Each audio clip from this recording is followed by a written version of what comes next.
Hey, how's it going, everyone? My name is Rick Ramirez. I'm also known as Rick's 2 Cents. Thank you for joining Shop Talk Live with Steve from Steve Makes Everything. Hey, y'all. Andy from Andy Bird Builds. What's up? And Roger from Roger Shop. Looks like we have quite a bit of people already in the live. Thank you. Andy, right before we're on live, you were showing something. Do you want to kind of share what you were doing? I kind of rudely interrupted you because we're about to go live. Oh, you're good. Yeah, so Steve was asking what all these were back here, and it's one of the products that we make. This is a flower design. These are assembled, but the bottom snaps on as well, and different. They're battery operated LED lights, so they light up. They're lanterns. Everything's backwards with the camera. Yeah. Is this your first day on the job? Yeah, my first day on the job. I'm like with the coin. Every time I'm doing that with the coin, I'm like, what? Yeah. So this is just our flower design. But yeah, that's a staple item in your shop, correct? Yeah. Nice one. Yep. That's kind of what it all started. Our leaf lantern we sold more of that than anything, and we've been selling that for like 4 years. Nice. And then just slowly working on different designs, and yeah. So do you guys have daughters? No. It's National Daughters Day.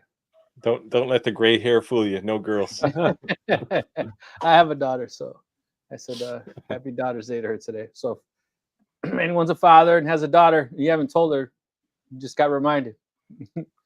I do that with my friends on Sweeties Day. I'm like, hey, bro, you know today's Sweeties Day? Oh, shit, for real?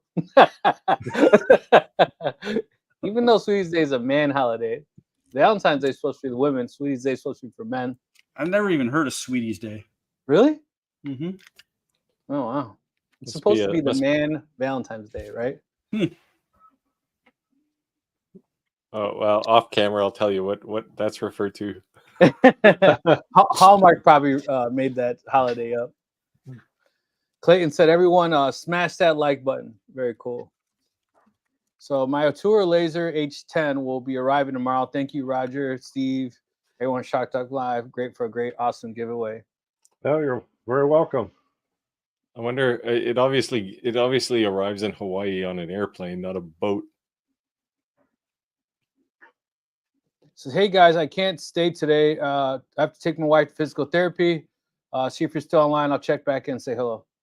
Thanks for just stopping in, Steve. Hope your wife is healing up. Yeah.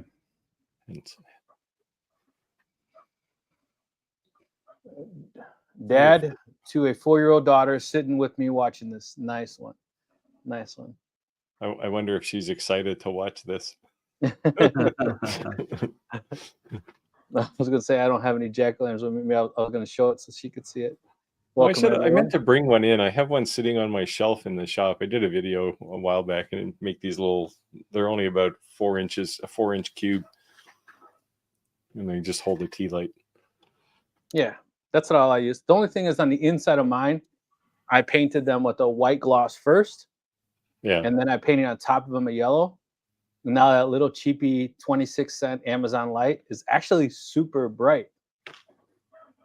It's like, you know, all that light energy isn't getting absorbed into the Baltic birch.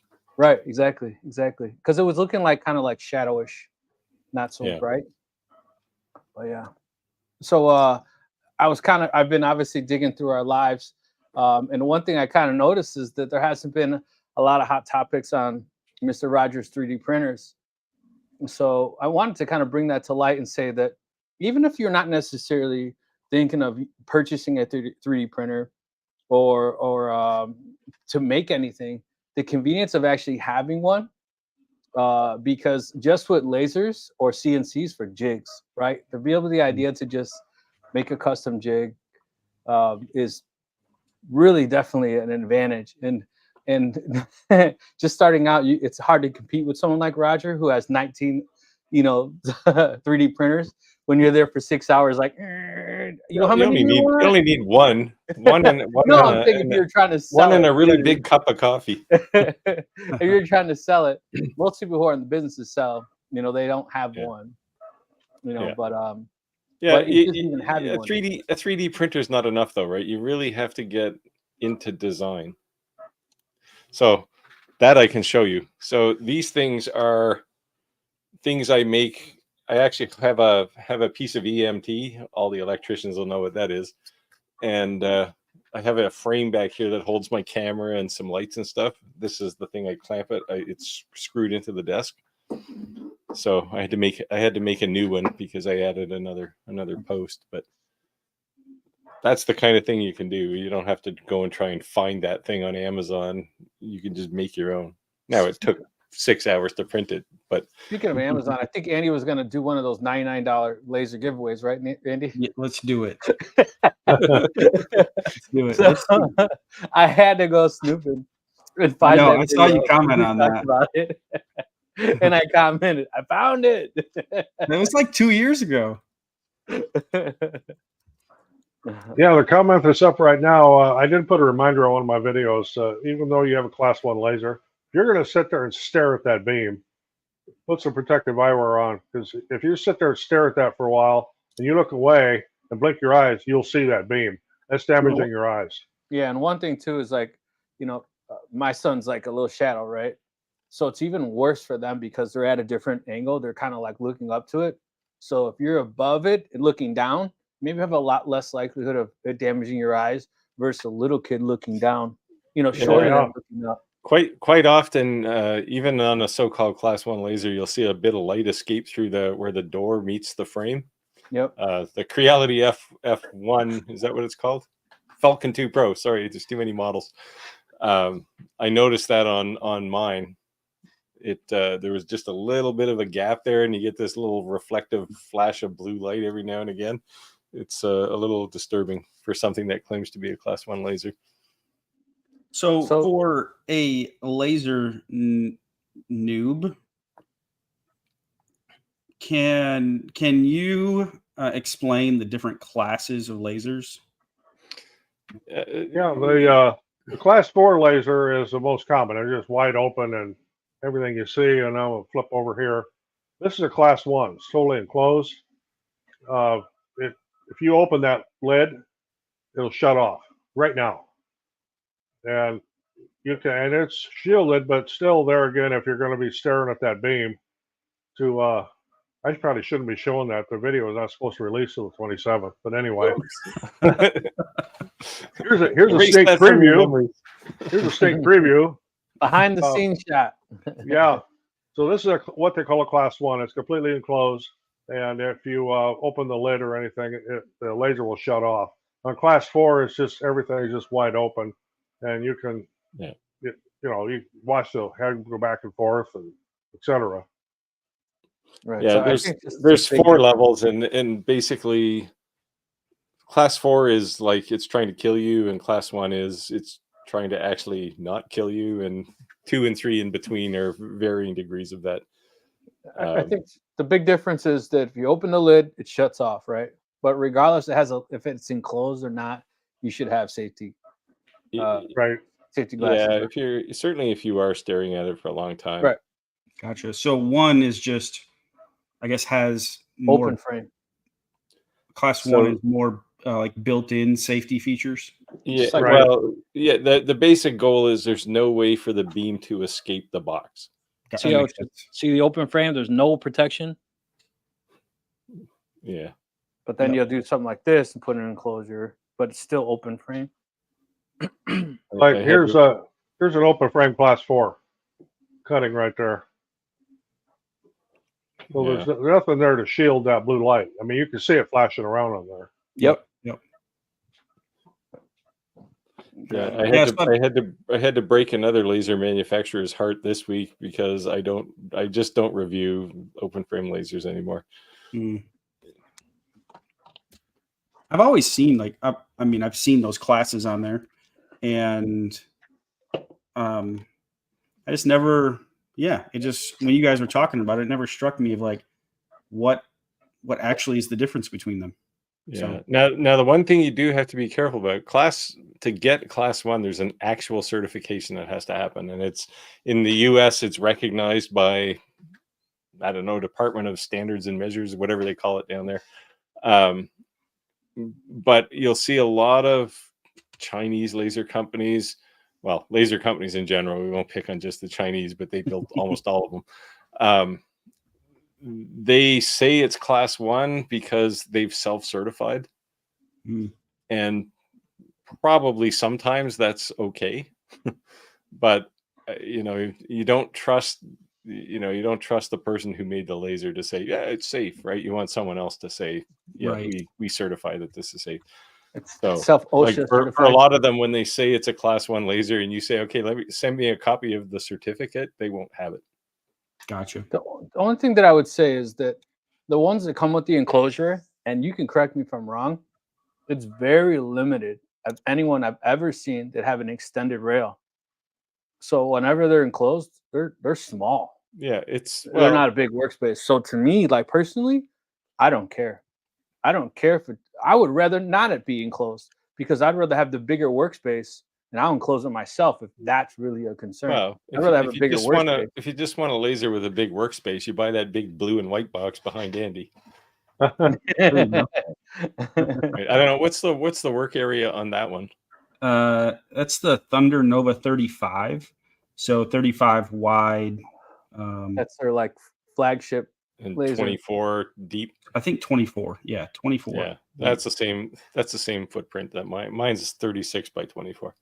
Someone says lasers have different glasses. CO2 and fiber use different. Few require different, basically different safety glasses depending. Yeah, they have different wavelengths. Cloud Ray does make a somewhat universal one. The goggles that I wear, but they are not cheap. So if anyone has ever seen the Back to the Future movie when he's coming out with this big scoop, that's what Roger looks like when he's working on the laser. Like a welder's mask. Daniel's son. Roger, what are you making? Coasters. Oh boy. I've had quite a few comments, hey, you look like some kind of alien that just landed on the planet wearing those. I don't care. They protect my eyes. They're comfortable. Yeah. So, You can be an alien who can see, or you can be a human who doesn't. Right? When you did the review, I had to poke fun at you. I did. I admit, I did. Well, I've had lots of comments on that. Yeah, and for people who don't think it can happen, I testify that I have an actual burn mark in the back of my left eye from industrial lasers from the mid 80s. Wow. Yeah. And it went undetected actually for about 2 years before, or about a year before. You play, when you go to the optometrist and they put your face in that thing that looks like a half of a hemisphere, and you click every time you see the red lights in the periphery. There was a notable spot where I had nothing, where I should have had something, and the optometrist looked at it and went, well, that's interesting. Shines the light. A bit of scar back there. Wow. I recently watched this YouTuber do a review on a laser.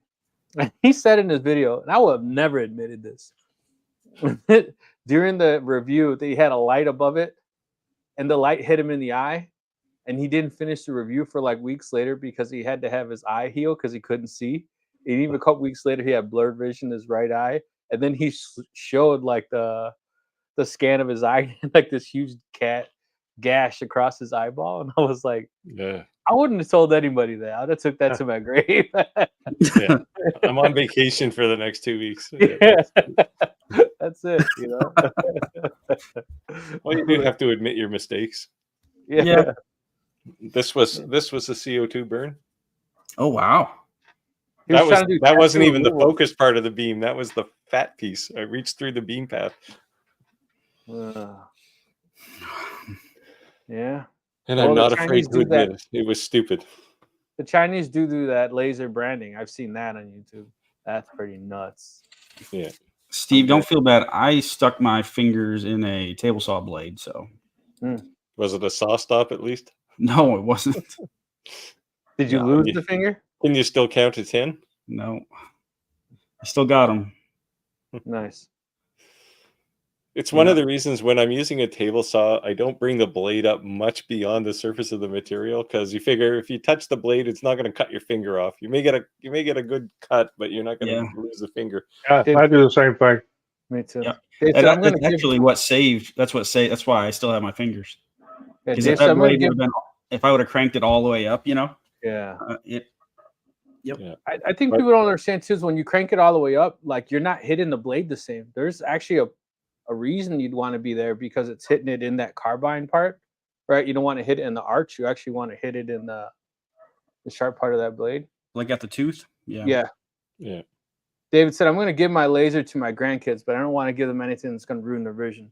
Well, no matter what kind of laser it is, they're going to have to wear safety goggles. So you can't get around it. I gave one of my grandsons a Adam Stack P9, and I gave him the glasses with it, and really instructed him on don't ever use it without the glasses on. And he's been pretty good with it, and he's made some interesting things for his Boy Scout troop with it. Nice. Did you show this message, Rick? I didn't see this one. Your background is scary, Steve. Yeah, I one of these days I'll tell some stories, but there's a few things that I have done in my past that are still top secret. So I think we all have some of those. I've got quite a few of those too. So if we see your picture in the post office, we know what happened. Well, didn't turn out so well. It's just it's a side effect of having worked in some of the places I work. That's all. Yep. Yeah, I'm sure I'll die of cancer. For sure. Radiation poisoning. Yeah, well, I spent a bit of time standing on top of some reactors, and yeah, they made us take all those safety training classes, right? And the only reason they do that is because you're considered a competent person, so you can't sue them. Yeah. Then they ask you, what's radiation poisoning? A metallic copper taste in your mouth, headaches, cotton mouth, dry mouth, bad breath, and we're like, oh, dude, we got all these symptoms. We're gonna die. Glow in the dark. And yeah. You saw The Simpsons, right? There you go. My big thing was, back when I started in the trade, nobody ever talked about arc flash. And probably the last 20 years I was in the trade, then it became a big safety thing. Rick knows what I'm talking about, arc flash. It's something that can happen in an instant, and no, you can't get away from it. And I've seen a couple instances of arc flash. Fortunately, I've never been involved with it, but it was something that was just really never talked about, early on. And then it became a big thing once OSHA got a hold of it because people were getting killed. That's why I used to not like working with women, and they would get pissed. And I'm like, look, man, if I go down the manhole, you can't pick me up. So I'm screwed. You know what I mean? Like, I'm screwed. You just call 911. Yeah, he's screaming. You haven't lived until you're sitting in a Faraday cage running a 1-joule laser, and it decides to arc to the cage. Yeah. And you get this cool lightning effect rolling all around you. Tesla. So I've seen the original Tesla, like the big giant. Yeah. I can't say where it's at, but it's in the Chicagoland area, and it's inside of a building. Oh yeah, I still have it. Yeah, it's crazy. It's pretty cool. I actually got to see it twice. That's pretty cool. But yeah, I appreciate everyone dropping in. We got 40 people currently in the live. If you guys have any questions, let us know. That's what we're here to do. And I want to thank Steve for starting a negotiation with Nano for a Nano laser. So as it turns out, they're willing to allow us to do a free giveaway of another laser. Steve, since you started that participation, do you want to kind of give a background on what that laser is? Or well, I don't know yet. It may be just a basic Nano 12 watt. I have lobbied for basically the same setup they sent me. I assume Roger got the same one. Yeah. Which also had the rotary and the slide. They did kind of balk at the price a bit, but we'll see. I mean, hey, a free laser is a free laser when it comes right down to it, right? And Nano, for anyone who's listening, Nano, whether the Nano is the laser for you, Longer makes decent lasers and they got decent support, and the company's really easy to work with. So I kind of, it's as far as companies that are easy to get along with, Acmer and Longer are probably my two favorites. So I did get the Longer V1, the 40 watt. And when I got it, that's when I was having some issues with it. But I was right in the middle of spring. I own a farm. We're busy as hell. And I got a ton of orders, and I don't have time to mess with it. So I kind of shelved it. And then I circled back and said, hey, Longer, I have these problems. I didn't have time to troubleshoot these issues, but this is how I was able to resolve some of them, and these are the ones I'm still having.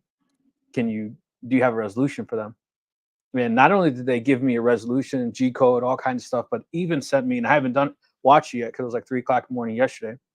But they even sent me tutorial videos of them actually doing it and showing me like re-replicating my problem and then fixing it. So I was like, man, that's that's awesome. Like that, you know what I mean? So so I will be releasing that longer B1. The one thing I could say definitely is that like my go-to laser as far as diode was the Tesla V35. It's just a tank, right? And like, you know, I cutting through cedar picket fences, which I do a lot of, lanterns like Andy does, but my lanterns are a lot thicker. The V35 would cut through it, you know, but between a 40 watt and a 30 watt, the 40 watt would cut through it in one pass. So I was like, so 5 passes on a 4 to 5 passes on a and really that depends how wet the wood is, right? If the wood's drier, it's gonna be different. So I would say at least 4 passes, and on the 40 was 1, and I was like, so 2 passes. I know it's not real wet, but that's a huge difference when you're talking making 200 lanterns, right? Yeah, it makes a big difference. Hey, Roger, have you tried to do do you ever do offset fill in Lightburn? I asked him about that. I do it quite a bit. Have you done offset fill on the B1? Yeah. And it works? Yeah, I haven't had any problem with it at all. Maybe they did a firmware update or something. Roger, because I saw in your video you said that it was acting goofy and it was making weird lines or something. Yeah, I've seen it like I saw it with text. If you're doing offset fill in text, where there's lots of little corners to get into, man, it messed up big time. Well, I generally only use offset fill when there's like long lines. Yeah, well, yeah, I think there's a sensible use case for it, and one that's not so sensible. But the temptation to use it is because it's faster, right? Yes, much faster. Yeah. But what I noticed when I was doing letters, it just did something really strange. So anyone in the live, if you wouldn't mind, put in the comments below where you're actually joining us from. Appreciate that. Appreciate it. To see where you guys are. I haven't been clicking on comments, Rick. So I don't know where we are in the comment. We're caught up. Did you post Dennis's comment he just put here? So we are here. Hello from West Virginia. Hello, West Virginia. I got some family stationed out there. Wow, longer nano. Clayton's already claiming Clayton, you're only entitled to one lifetime of free laser. Clayton's like, hey, too soon. I'm getting that. I love longer. They have good customer service. Yeah, I've been spreading the word about your channel and Shop Talk Live. I like all of your guests. Thank you, Dennis. Appreciate it. Yep, thank you. Hawaii. Oh, Chicago. Rob's from Chicago. What's up? Jeez, Roger and I are Chicago boys as well. Maybe you know him. Rob Rocco. I don't know. It doesn't ring a bell. From the greatest state of Texas. Everything's big in Texas. Watching from Georgia. Waiting for the hurricane. Yeah. Hopefully it's supposed to clear up in Georgia. Yeah, and I saw, since I just booked that trip to Mexico, since Roger keeps rubbing it in all the time. Like, man, there's a hurricane going there too. So hopefully everything looks okay and doesn't ruin my trip later. Well, it did brush Cancun, but it missed Playa del Carmen. Yeah. So I have a question for you guys. What is the tool that you currently have in your shop that was on a wish list? It doesn't necessarily mean something that was expensive, but just something that you wanted. And when you finally got it, you like almost kick yourself in the ass. Like, why didn't I get this so much sooner? What made this a drastic improvement?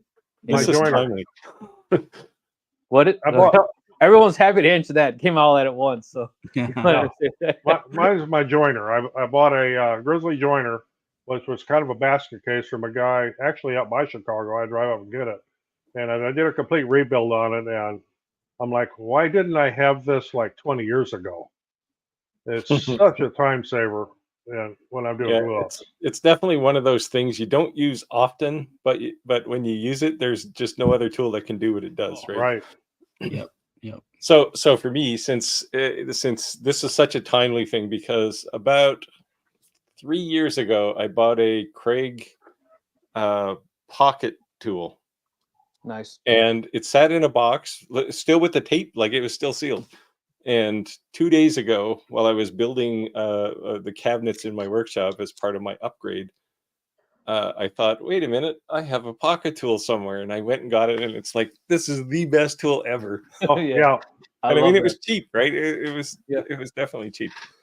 Some people think you're cheating when you're using them, but hey, whatever works. And they work I great. don't think so. I love them. Yeah, I know some people that build some beautiful stuff with pocket holes. So yeah, I'm building probably the nicest. Well, as part of this, probably the nicest desk of any workshop. Like this thing is going to have two stacks of drawers. And... Nice. Are you sending it down here to Kentucky? No. I would say for me, I can send you the plans though. I don't want to build it. It's easy. I know it's Andy Bird Builds, but I don't want to build it. For me, I know this sounds weird, but we were just talking about this. Honestly, it was my saw stop table saw. It was on my list for a long time, and I actually bought other tools ahead of it. I started out with like a rigid Home Depot table saw, job site saw, and that's what I ended up cutting my fingers on. And I tell everybody, like, okay, like some people hate saw stop, love it or hate it, but when you have an accident like that, like it's a lot cheaper to buy a saw stop before you have an accident. Oh, sure. Instead of after, like I did. Yeah, it's going to be an acquisition for me next year in 2025. Yeah. I was actually talking to a saw stop rep about a week and a half ago. Nice. And he summed it up quite nicely. It costs more to start, but you'd pay $20,000 for it after you cut your finger off. Yeah. Yep. Yeah, and I was one of those people where, you know, I felt comfortable. I had been using it, you know, for years. I wasn't new, and I was cutting face frames for my son's nursery. We built out a closet build out, and I used plywood, and then I not like face frames, I guess, almost like face trim, right? Like covering up the plywood edge. And it was just repetitive cuts, cutting, you know, quarter inch, taking a 6-inch board and just cutting, you know, quarter or half inch, I forgot widths. And just, you know, that repetitive, like the same thing over and over again. And I reached for an offcut. Yep. And literally just stuck my hand right in the blade. Got it on camera too. It's on YouTube if you want to go see it. No, it's okay. Nice one. Yeah, Well, she said, I'm just here for the laser giveaway. I'm always super paranoid when I use my table saw. I figure if I can be terrified using it, then I'll pay more attention. Yeah, you're not wrong. You're not wrong. Yeah.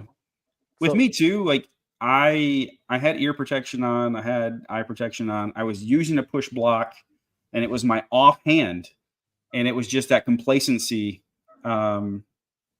Like, I mean, no one, maybe they do, but no one consciously decides to stick their hand in a blade. Yeah. You know what I mean? Yeah. So it was like a slow motion. You seen it like, fuck, why'd I do that? Right? Yeah, You it's always an self accident. did it after the fact. Yep. So to me, mine was I built the table, the full size of the full sheet of plywood, so that I can cut on a table saw a full sheet of plywood by myself, pushing it forward. But because it's a DeWalt standard, you know, table saw, and it's small, and it, you know, so building that table saw was just like, oh. But now with doing all these jack-o'-lanterns, I'm doing so much sanding, and I'm like, you know what, man? When I make this money from when I'm finally done my last jack-o'-lantern, I'm gonna go buy a drum. I saw somebody actually put it in here. That was one of theirs too. Drum sander, yeah. A drum sander. They're not that expensive, and I'm like, as much sanding as I do, I don't know why I don't own one of these. Yeah, I have a 19-inch drum sander. Well, my recommendation is, if you get a drum sander, the model number is 1938, which means you can sand half of a board, turn it around and sand the other half, and it doesn't leave like a big lump or anything.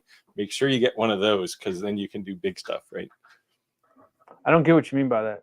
It's open on one like end. a drum sander's open on one end usually, right? Unless you get a big one, which is enclosed. Okay, okay.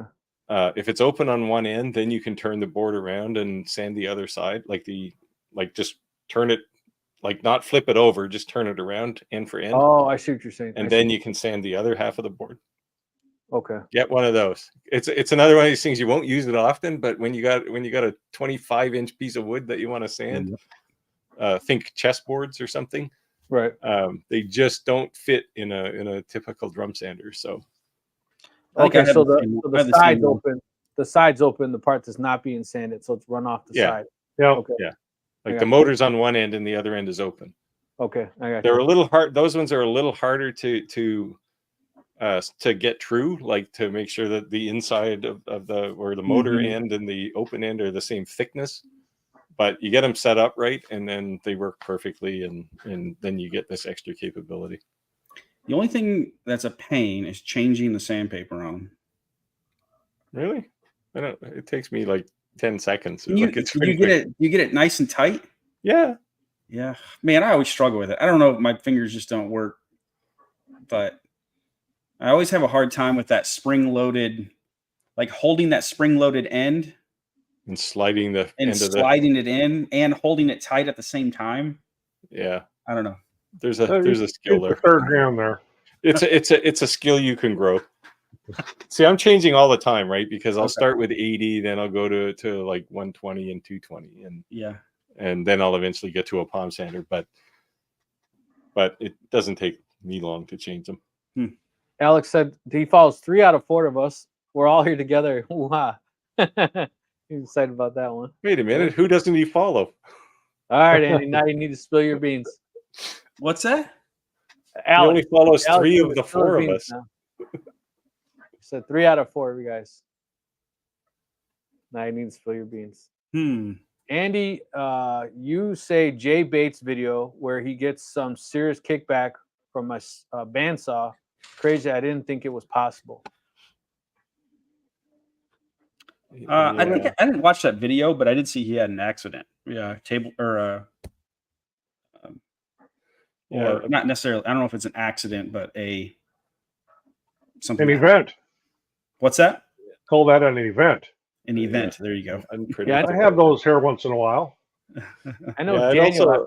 A bandsaw is next. A bandsaw is next on my list, and I have the same kind of dread with that I do with a table saw. Only because when you see butchers cutting meat with basically a bandsaw, you go, "Yeah, I don't want my fingers anywhere near that thing." I certainly don't want to hear that sound when I'm in my workshop. Yeah, Daniel, I think after a second or third live, he started getting all of a sudden sponsor opportunities, and that was one of his first things he grabbed was the band. But I've never even seen a video on it. So I don't know how that worked out. Well, see, I mean, it depends on the vendor, right? Some of them just want their stuff to be seen, right, in a video, and I mean, unless you have a huge shop, you can't show everything, right? So I had a router grab my piece of wood and tear a hole through my thumb. This has become like we should have saved this show for Halloween. You got to start it with the background there. Steve has all the tools, so he can make one of everything. I don't have a bandsaw. I didn't go out and buy a truckload of tools, though. Understand that, right? You have a job to do. You buy the tool that you need, and then the next job you buy a different tool if you can afford it. But it's you have to grow these things organically because it will cost you a fortune. A couple extra bucks to go bigger. Yeah. Well, there you go. Yeah. So I looked at that same saw, the same drum sander, 1632, and I thought, no, there's a 1938. I should buy that one. Takes a little longer to put the sandpaper on because it's that much bigger. But So the second number is the full length, and the first number is the sandable. Yeah. Yep. Okay. Per pass length. Yeah. Right. Yeah, I can see it definitely. With drum sanders, something to keep in mind too. It doesn't replace, like, you don't get to skip orbital sanding. Right. It just drastically reduces the amount. Yeah. The thing I've noticed is, even like if you go down to 220 grit paper on a drum sander, you're still probably going to go back to 120 to start with a palm sander or something to get all the grit lines out of it. But it does ensure is the thing is pretty flat, right? Like with a drum set or with a palm sander, you can get all kinds of like flat spots and dips, and which is important if you want to make a chessboard, right? And chessboards have to be flat. I know I probably hear a lot of flack, but as much as sanding as I did, I never wear a mask. Never, right? And I know I should. And I finally bought a mask. I actually bought a mask because my son complained. And I'm like, so I bought us both masks. And after I was sanding for like 8 hours, I was like, damn, why didn't I buy this mask? You can still breathe. Because I was just like, I took it off. And I was breathing perfect, right? When I took it off, I was like, "Holy shit! It's like dust. Like I could feel it when I was breathing. I wasn't even standing anymore." What kind of mask did you get? Did you get like a full face Darth Vader? I didn't do the Darth Vader, Roger. Let's go overboard with this one, but yeah, I have a couple, but I have a little Eclipse mask, which is it's small. A 3M mask. Yeah, those work. Yeah, that's about the size of mine, probably. Well, that one's probably a little bigger, actually. The reason I liked it is because I wear glasses, so anytime I kept wearing these masks, they would like fog up my glasses from like this. They create like this, Yeah. Well, that's way bigger than mine. That's like a Darth Vader mask. Those are good. Like they're like 99% filtering, right? Like they're but it wasn't hard to breathe. I wasn't felt like I could I could feel and man, I felt like nothing. And I was like, you take a shower and you're like blowing your nose out and it's like all black, big chunks. You're like, it's all black, but it's just I don't know, $30. It was something. It was, I don't know. I can't even remember what it was. I've taken in the summertime. I've taken to sanding outside. Just if it's something small, I'll just grab my portable workbench and wheel it outside and do things right outside my garage door. Yeah. There's green cutting boards tolerable. No more hoping it'll make it through the plain finger cross. Yeah. Yeah, that's a big thing there. Is if you try to run end grain through a planer, and you're just praying that you don't have chunks flying everywhere. That's a good point. Yeah. The one thing about a planer is I wanted one for so long. When I finally got one, I had no idea they'd be so loud. And I only use my planer in my garage outside. Well, like the planer itself isn't too bad. It's when you put a piece of wood in it that it gets loud. Yeah. Like I've been around heavy machinery my whole life, right? You know what I mean? My ears are like hurting. I need ear protection. Like, holy shit, that thing is loud. Yeah, like that thing is loud. My neighbor came out like, "What are you doing?" Yeah, my CNC is the same way. If you have a spindle, spindles are really quiet, right? But the second you touch a 1/4-inch end mill to any piece of wood, forget it. It's loud. Yeah. So the big thing everyone's saying, router versus spindle. Obviously, besides the overheating of the bushings, is it that drastic of a difference of sound? The spindle itself is versus the router, really quiet. But that again, drastic, like night and day difference. Well, it's noticeable. Yeah, for sure. Like not noticeable is kind of underselling it. Like my spindle when it's running is almost silent. Yeah, it's like a hum. Yeah, it's just like a little whir. Yep. But the second you put it on a piece of wood, it's the tool bit that makes the noise, right? Yeah. When it hits, when you're actually using it on wood, is it that drastic of a difference in quietness versus a router? Or no? Yeah. Well, no, probably once you're actually working on a piece of wood, you couldn't listen to the sound and go, "Oh, that's a router versus a spindle." Okay. They're both loud as hell. Yeah, the spindle itself is like those little trim routers that they use for spindles in entry level CO or CNCs. Those things are loud anyway, and it's all high frequency stuff too, so it's really hard on your ears. Yeah, and it, especially if you did what I did when I first got a CNC, like I didn't have any experience, I turned those RPMs all the way up. I don't know what, setting 6 on a trim router, whatever it is. It's probably like 25,000 RPM. I think it might be more. But more. It's I think the top speed on those Makita trim routers is like 32,000 or something. Yeah. And that's a good way to have that's a good way to have a tool bit fly out at you. Yeah. Or a piece of a tool bit. But the thing is like you feel like if you're rotating faster and your inches per minute is slower, that's better. You're getting a better cut. But that's actually not true. It's just especially if it's cherry. That's a good way to start a fire. So explain the correct way to do that. What's the right method to the madness of doing that? Well, so how do we? So you want to the best way to do it, like you could go the whole like calculating chip load and all that crazy stuff, but for entry level hobby CNCers, like you want to be creating chips, like actual like wood chips, and not like super fine dust. Okay. And that's really the way to tell is visually. Like you should. So a lot of people don't know this, but the actual wood chip that you cut or the material that you're cutting acts as a heat sink and actually moves heat away from that bit if you can get those chips up out of there. That's why dust collection or something's so important. But heat is the number one enemy to bits. And is that because it's ruining the bit, or that's bad on the material, or both?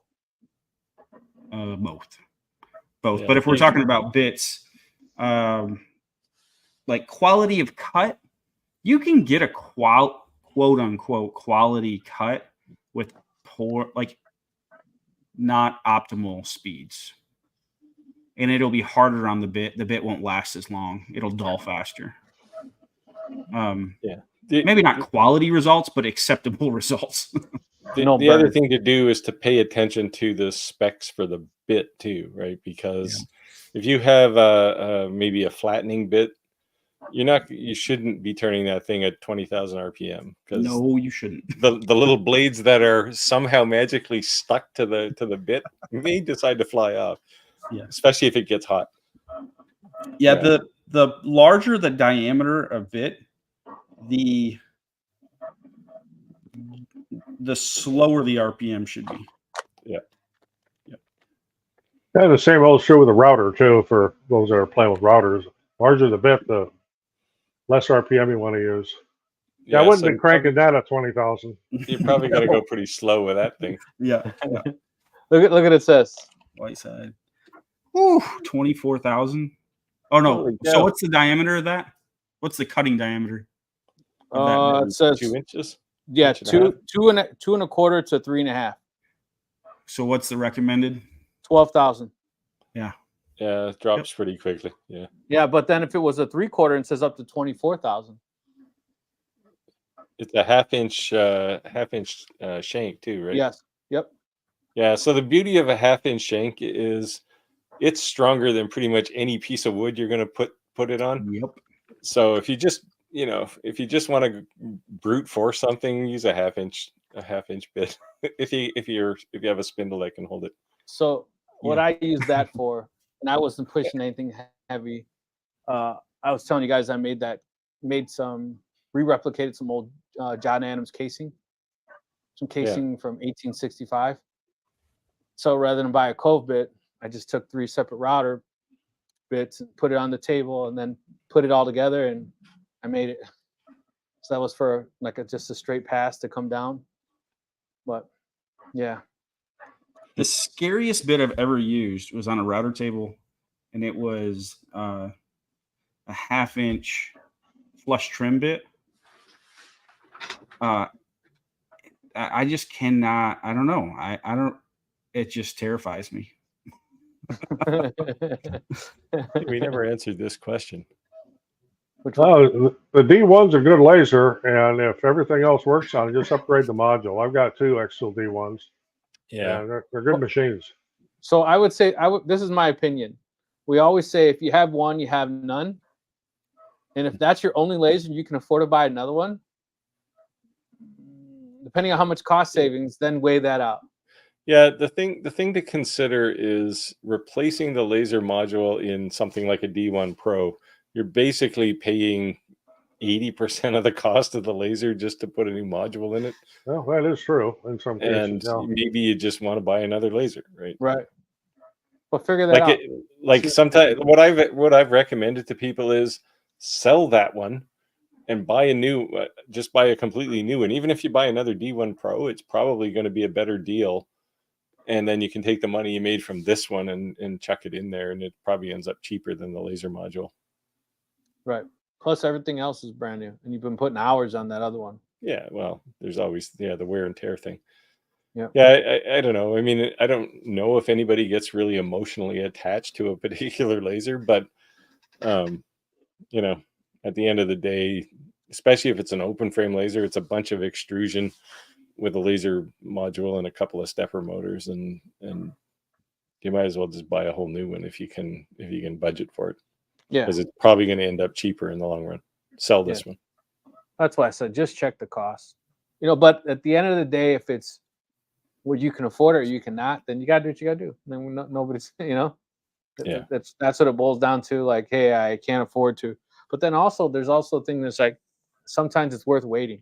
So just weigh out don't make a knee-jerk reaction. Make sure you actually see the difference in the price before you make that.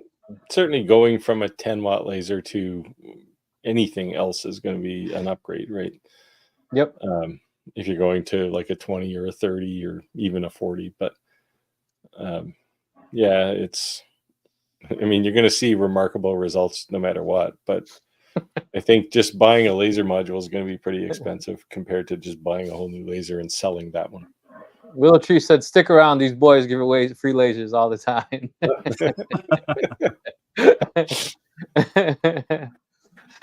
So, yeah. We got another one coming up for sure. Another one coming up.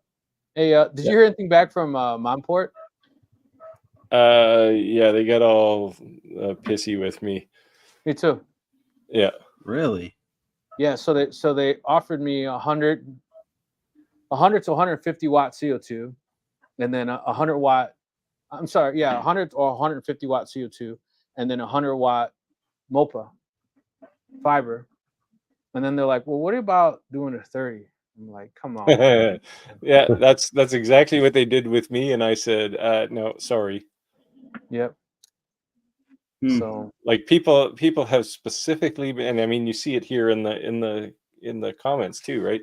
People have been specifically asking me to talk to vendors to get higher powered fiber lasers. Yep. Because they have businesses. Like, I don't know about your channels, but I'd say probably easily 50% of the people who watch my channel have a business. It could be a side hustle, but they have some kind of, revenue model built on top of a laser, right? And some of them want to go bigger, because a 20-watt fiber laser is great to get started, but now they want to go faster, right? So now they want to do bigger, better things. So now they want bigger fiber lasers. Yeah, that's what I'm saying. To me, fibers is 30, 60, 90. There's fashions in between, but those are like your go-to. There's rhyme and rhythms to that, Yeah, well, there's still quite a bit of a price jump between a 20 and a 30 for marginal gain. Yeah, right? no, So, yeah, 100%. So lots of people will start with a 20 just because they're relatively cheap. And again, relative. I'll stress that. But I would say that instead of a 20, if you're time between a 20 and a 30, then don't get a MOPA. No. And you could get personally, because everyone's like, I gotta have the MOPA. That's cool. I'm not saying it's not, right? Yeah. But if it's literally you're like down to that, you may not use the MOPA features. So really, the MOPA feature is color, right? So right. Like, so I can get it's a not 20 even. watt It's fiber better than say a diode laser, but it's not even predictable color. So right. you know, so I don't know. I like MOPAs are nice, and I've certainly had lots of people ask me about them. But what do y'all think of the Angle Algo laser. Algo laser. Maybe the MK3, and I have one, and they have offered me to review their new MK3 22 watt with the touchscreen. I'm not sure what the touchscreen does yet, but yeah, they've been badgering me as well, and well, badgering is probably a negative word, but they've been asking me if I wanted to review that one. And I love the Algo laser, but again, it's open frame, and I really don't want to promote that hazard, right? Like, you know, last thing I want is somebody to say, "Oh, you convinced me to buy a laser, and now I'm blind." Right? I don't want that. Yeah. Listen, how do I maintain a laser? I would say, what type of laser? Well, even in the case of diode lasers, I think one of the biggest things is keeping the lens clean. I'm on disability. So many viewers run into problems. Oh, this was cutting great, now it don't. Have you clean your lens? Oh, you got to do that? Yeah. You know, I have been guilty of, and you said it the other day, Roger. I was cleaning my honeycomb, and I'm like, man, I should probably do that. Mine looks like a permanent imprint of these jack-o'-lanterns right now. The honeycomb in my CO2 laser doesn't get a lot of love. I'm on disability. It's basically black from corner to corner now. Yeah. I took all mine out pressure washing last week. Yeah, I'm on disability. My 10-watt module went out. I'm about to put a better brand 10-watt laser module, and I love the one I went to. I'm surprised, to be honest, that I'm surprised you won from a 10 and stayed at a 10. You didn't go to a 20. What made you stay at a 10? It's a budget thing, right? That's what I'm asking. Is that what it was? Yeah, like I don't know what you're looking at for a replacement. The laser tree makes a whole line of replacement laser modules for virtually every laser. Andy, you got a message. Oh boy. I think Kentucky is supposed to say, Andy, if you're missing the Thunder laser, I was never there. I'm gonna move this like next week. It's gone. You could have a camera above it now. Just put a big ball of wrinkled up tinfoil back there. Yeah, I thought about putting a wall. Like, depth is hard to tell here, but like putting some like a backdrop, like a wall right there. So just put a green screen. I tried the whole green screen thing, and then I didn't like it. And I was mad too, because I invested some decent money in like this whole setup. Yeah, I've got one too. You don't see it on videos very often, like none in the last 2 years, really.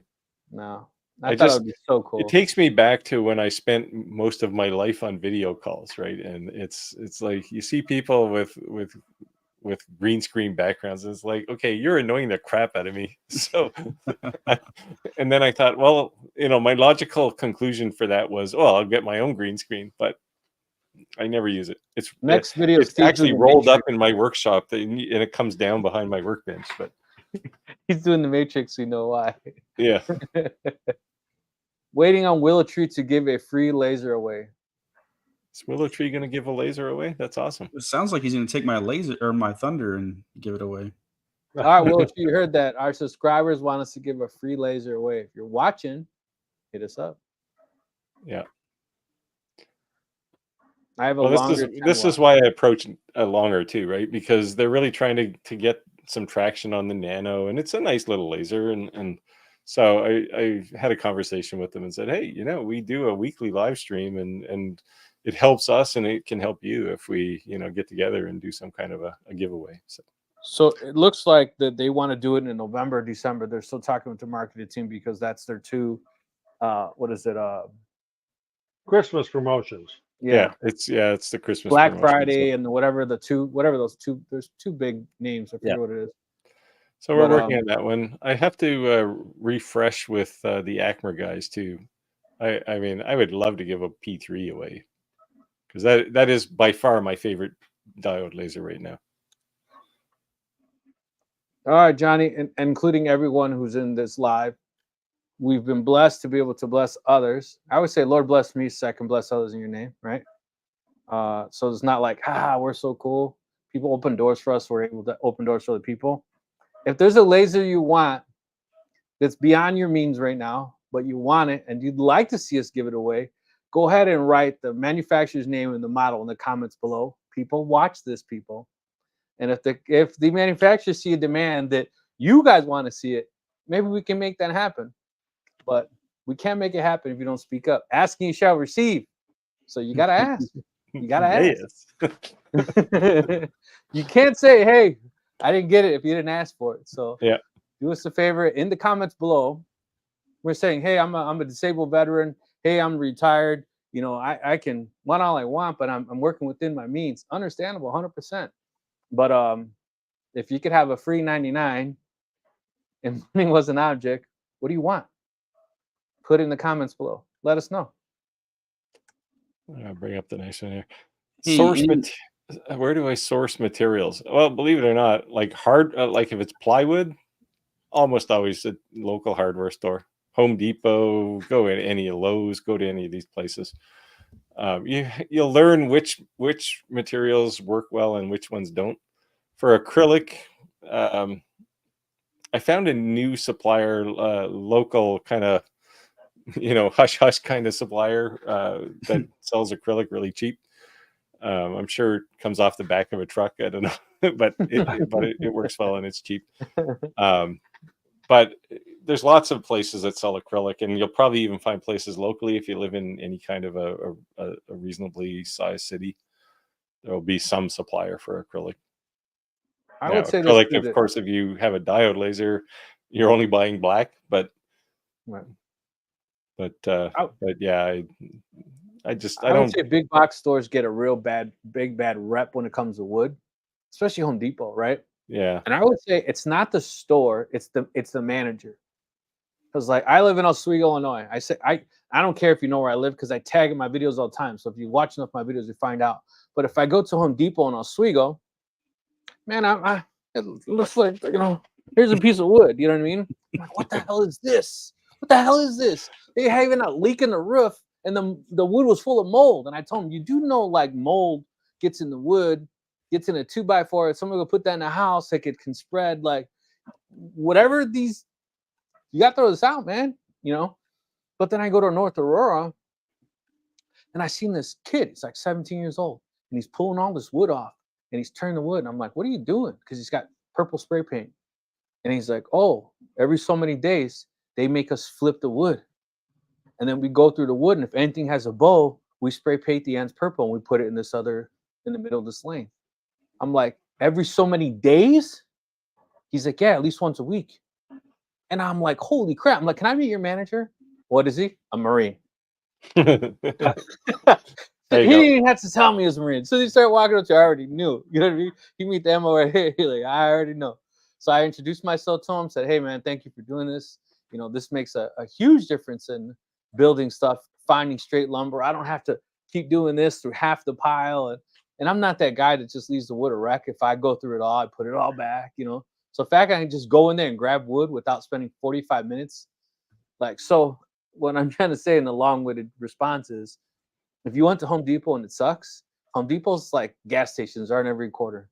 So check the next town over or the other direction, because you could have a good one, just one closest to you sucks. Yeah, the only issue with hardware store plywood, especially 1/8" plywood or 3mm, is it has to be flat, and inevitably when you buy it from Home Depot, it's gonna kind of look like that.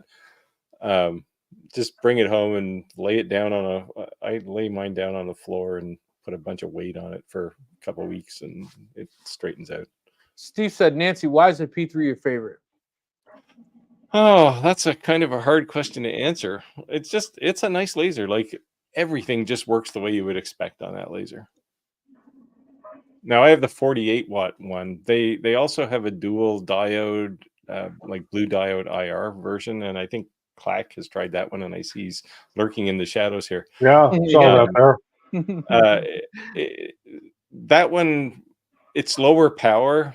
I think it's only 10 watt. Clack can jump in if he's there. But if you have a 10-watt diode laser and an IR laser, 2-watt IR laser, you can do a lot of stuff, right? So, but I love the 48-watt laser. So I see a lot of people. I used it today for something. Yeah. I see a lot of people putting in the comments, their wish list items. Keep them coming. Keep them coming. Let us know what you want. Let us know what you want. Yeah. So let's start seeing. They said, Eon Mir 9.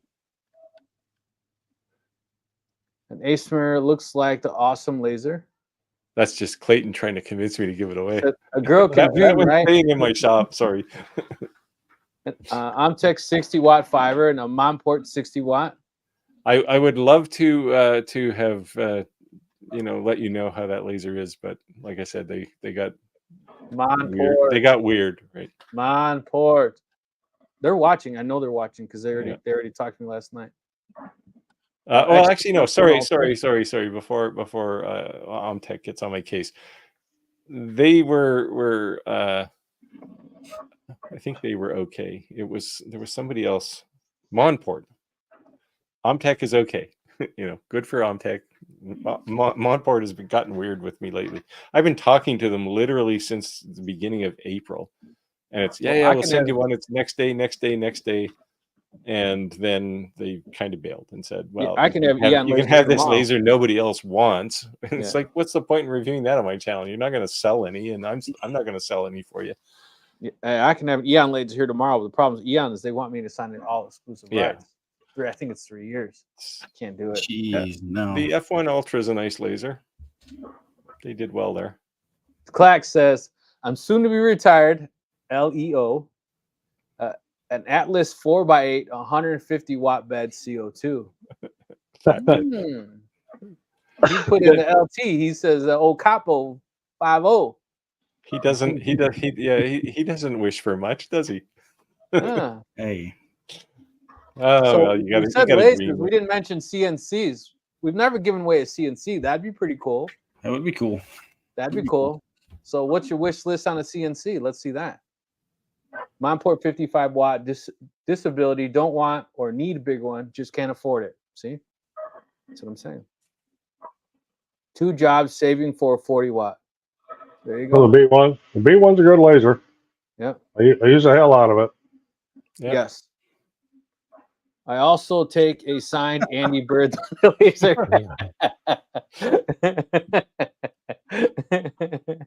Wow, talk about celebrity. If I get a second one, Adam Stack 70-watt max. That thing, you got to be able to cut down trees with that thing. Just like, yeah, they asked me about this one too, Adam Stack. And again, open frame. I wasn't that excited, but yeah, they have Adam Stack has an enclosed laser now. Can someone tell me where to grease the Monport 60-watt laser? Grease. Like a CO2 laser, I'm assuming, or a diode laser. Grease is probably not something you want to get near a laser. Monport doesn't make diode lasers. They only have CO2s and fibers. That's right. Yeah. Well, and there's nothing to grease on a fiber laser. The only grease I can see is if you had like a lift, bed lift or something. Otherwise, there is no greasing. It's fixed. Yeah. But if it's a CO2 laser, the rails, 10-watt blue, 2-watt IR. Yeah, there you go. That's the heavy. That's the Acmer P3. So look at this over and over again. You're starting to see something. Monport. So come on, Monport. Start playing nice in the sandbox. Get it together, man. This is what I'm saying. And I said this over and over again. There's the Monport K40 to me, because if you type K40, Monport's not the only one who makes it, right? There's a ton of them.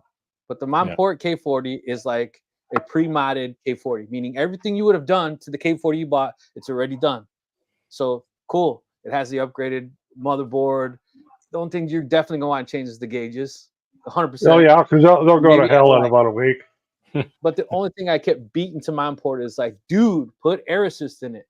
Even if that just means you have to buy the pump separate, ran the damn hoses. And why are you like, come on, But I had no legit complaints. So the point is that that's a smaller workspace, but it works.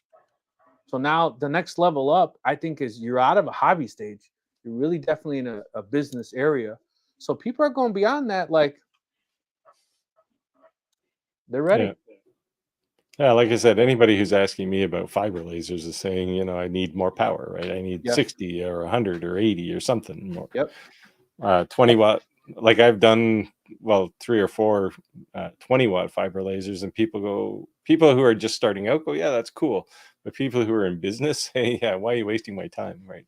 So Nancy, I think that's honestly why that Monport leans on influencers to make these videos, because what you have to understand is that the reasons these prices are also cheap is because you're not buying a rebranded U.S. brand. You're actually buying your factory direct from China, right? They're like shipping it in here. So sometimes the videos in that, they don't speak English. The reason they email you and talk to you is because you're using Google translators, but they can't make videos because they don't speak English. Or the videos are just music. Yeah. Sometimes it's nice music, but to answer the 70s porn, but yeah, sure. You know, to answer the previous question that was up just before this about whether or not to buy a X-Tool D1 Pro, it's a good laser. Like I said, I have 2 of them. No complaints with them whatsoever. It's a good laser, and if that's what you're looking at, you can't really go wrong there. Yeah, I like that laser. The only caution I would make is you have to look at what X-Tool is doing as a company, and you have to. I think it's reasonably safe to conclude that the D1 Pro is probably getting close to the end of life, because they're moving more into they're trying to push up market, right? And they want to go more into the commercial space, and I don't know whether the D1 Pro is going to be around a whole lot longer. It might be, but I just get a feeling that its days are numbered. Well, it's been around quite a few years, because I've got one of the first ones. Yeah, I had a D1. I had a couple of D1 Pros. And you did X-Tool laser reviews as well, correct? Mm-hmm. So I'm the only one who hasn't done an X-Tool. Yep. Everybody else. CNCs for Thanksgiving. All right, Andy. Start your wish list. If you were to be able to give someone an entry-level laser. An entry-level CNC? What would you think would... I'm sorry, an entry-level CNC. What do you think would be something good for someone to start with?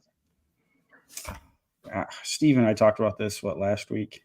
Yep. But now we're bringing up the giveaways, so we know people are watching us. So, you know, I really struggle with this question, like this blanket question, because it really depends what someone wants to do. Yeah. You know, it's the same answer to the laser question, right? When somebody says, what laser should I buy?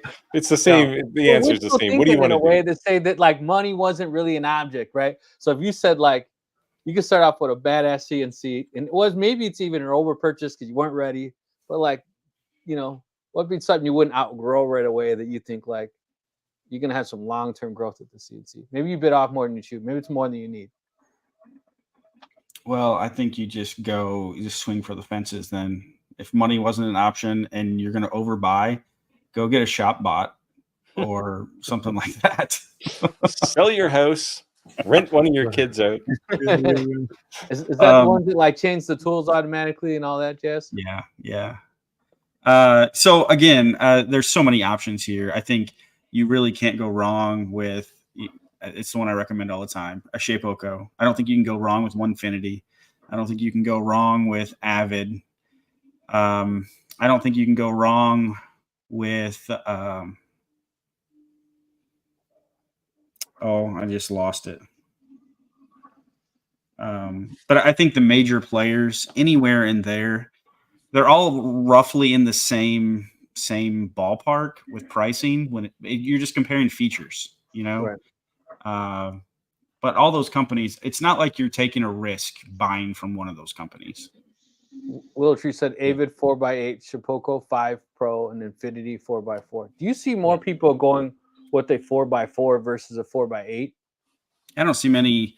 I mean, it's in the hobby space. I don't see many 4x8s. It's the space requirement, right? Yeah. Like if your workshop is your garage, that 4x8 is your workshop, right? Right. Yeah. That's why these bench tops work so well. I mean, you just think about like what Onefinity and Shapeoko pack into a. Like I know they've gone to 4x4 now, but even think about their smaller sizes. You know, when they were for some reason, why were they doing 33 inches by 33 inches? That was like before they went to the 4x8. You're packing a ton of power into the corner of your garage, you know.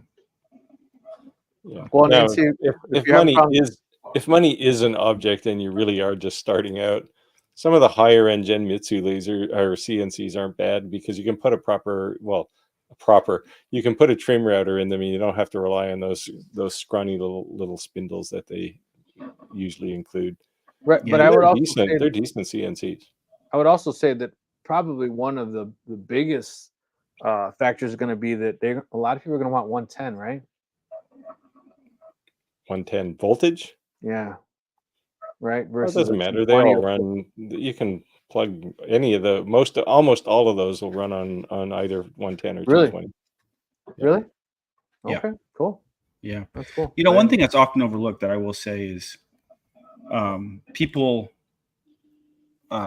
especially, I think it's a bigger deal in the CNC space, the CNC router space than laser space, but everybody overlooks software. And they look at machines and they're comparing specs on machines, but you use software just as much, if not more, than the machine itself. And it's the biggest pain point and learning curve.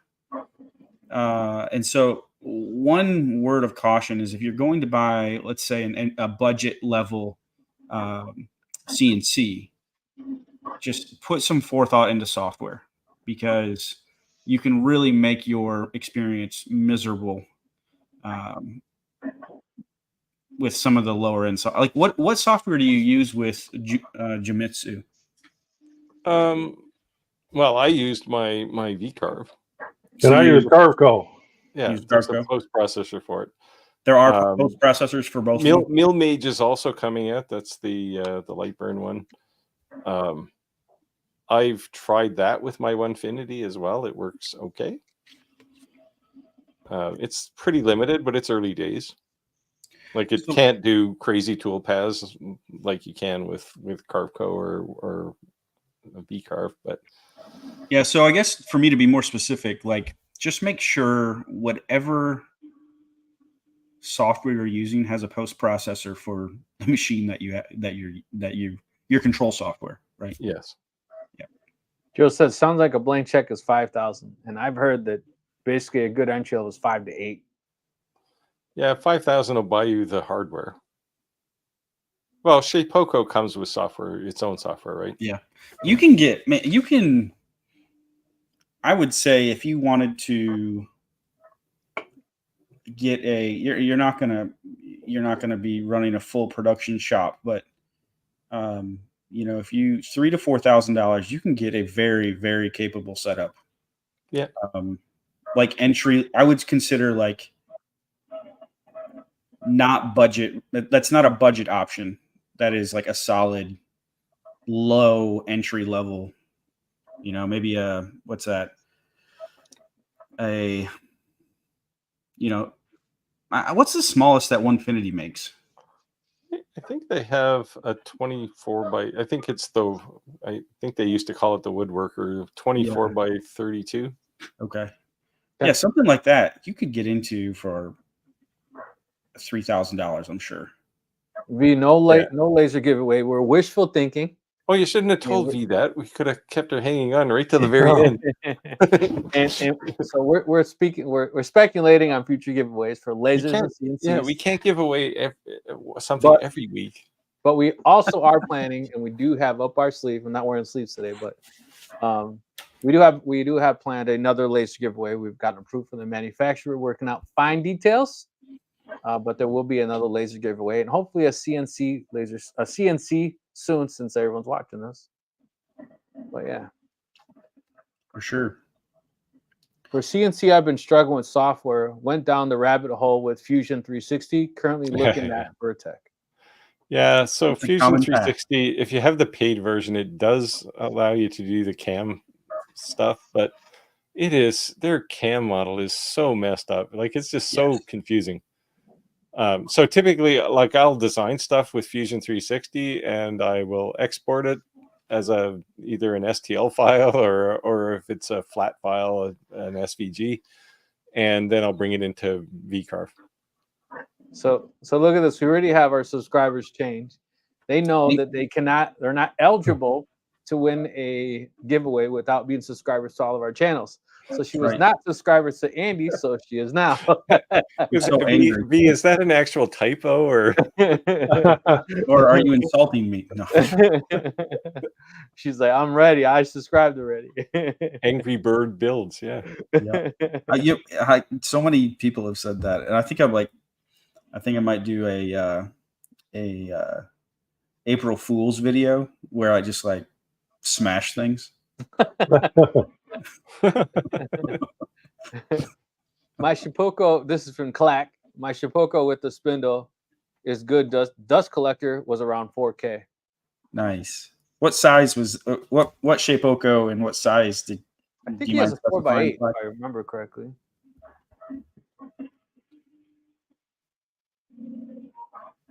The Jimitsu 4030 with a 1010 got it for 2300. That's Okay. I mean, like I said, I like for entry level stuff. I like the Genmitsu one. Onefinity had the. Oh, that's right. Yeah, they did have that 16 machine. by 16. Oh yeah, yep. I wouldn't buy that one. If you're gonna buy a 16 by 16, you can buy a lot cheaper. Well, that was a happy accident, V. The 3 out of 4 is like bite me now. Since we were saying they were subscribed to 3 of us out of 4, I don't think there was ever an admission of which one was. Yeah, he didn't actually say which one he ignored. No. 5 Pro. Clack is in the house. Hey, Clack. Yeah, I join Clack's live every Sunday. Shoot the shit with them. Brain fart earlier. Oh, he said it's a 4x4. Yeah. Okay. Nice. Yeah, the 5 is a nice Shapeoko. That's what I'd buy if I was going to buy one of those. Apparently, V has the fart. She must have been eating a lot of beans. She's got gas. No, she said farther before. It was another typo. I remember the first time my wife farted in front of me, she just about cried. Right? She was so the beauty of I autocorrect. so hard, I was crying because I thought it was hilarious. The beauty of autocorrect is now you can, anytime you make a mistake, you can just say, it was autocorrect. Or blame it on the dog, one of the two. Oh yeah, I've been meaning to, because I want to build a chess set, and I'll do a set of videos on it. But yeah, I don't know if you've seen my rotary, Andy. I haven't. I did there's a YouTube short on my channel where you see it rise out of the table because it's on a power lift. That's sweet. I thought, why not go over the top? Clayton said anything is free, it's awesome. Free 99. Free 99 is nice. That's for sure.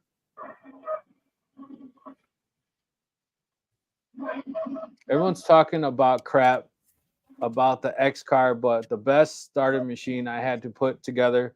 So learned a lot about machines side of CNC and how it works. 30 by 30 under $1,700. I would like to check the transcripts because I think it's only Andy who said that X cars are crap. Hey, I'll stick by my guns here. It's a good, maybe it's a scenario that we need to look at. Maybe maybe X-Carve is a good, so weird to say, a good budget option with CNC. I don't know what their low model goes for now, like their lowest entry level model. Look it up. See, what X-Carve always reminded me of is like when you're converting a Volkswagen into a dune buggy. It's like you tear it all down and you put it back together in a different shape. That's kind of what X-Tool seems to be to me. It's just a big kit, right? Yeah. So it looks like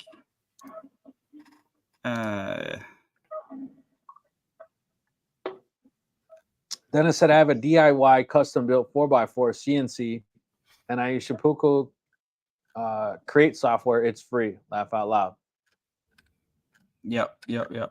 So looking at let's see, X-Carve. Steve, the tool changer you're working on isn't in production yet. So that's not my tool changer. That's from a company called Rapid Change.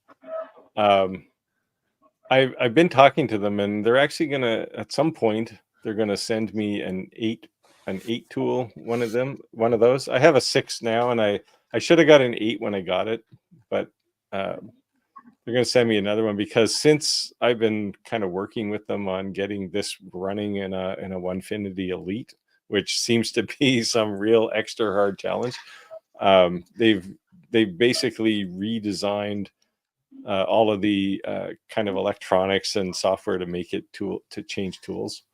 It's a total, the rapid tool or rapid change tool changer is a real hack. But what's nice about it is if you've got like a $500 CNC, you can get a tool changer for it, which no other company is going to make for you, right? But for for a few $100 or $3, sorry, you're putting it on your 2 tree. You could. I'm not going to. For $300 or $400, you can get a tool changer, and that's about the price of most of the vacuum pumps for some of the bigger ones. So how much was it? How much was a tool changer, Steve? It's like $300, I think, for the 6-position one. Now, that's not bad. let me kind of footnote that, because the way this thing works is you basically have to have a spindle that you can reverse, so you can't use a trim router. So you have to have a reversible spindle, because what it has is a little like a clutch inside the holes where the tool bits are, and you put a tool bit in a collet and a collet nut, and you put it in that hole, and the spindle will come over and kind of wind it onto the end of the spindle, or turn it the other way to turn it off.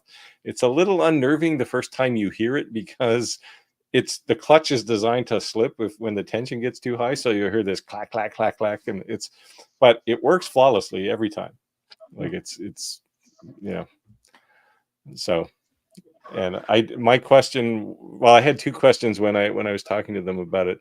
How does it know that it's tightening the nut on enough? And you can actually fine tune that with their software.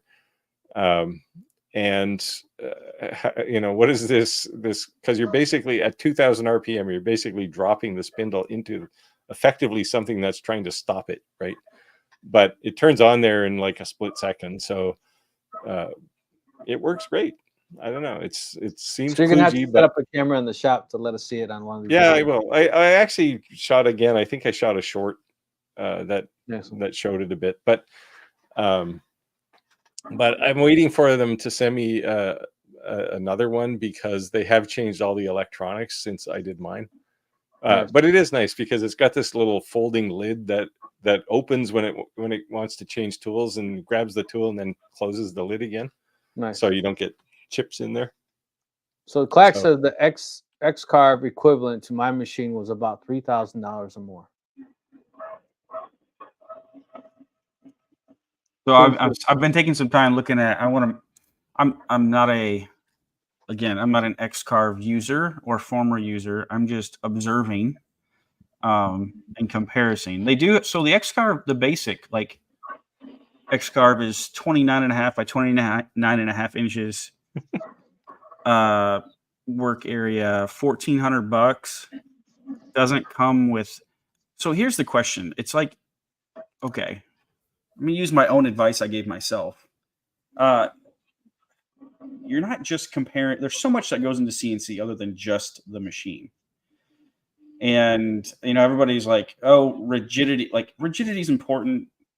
All these things are important. Drives are important. But if you can't easily learn how to use the thing, then none of that matters. Like if you can't program it. And so like, I haven't heard good things about Easel.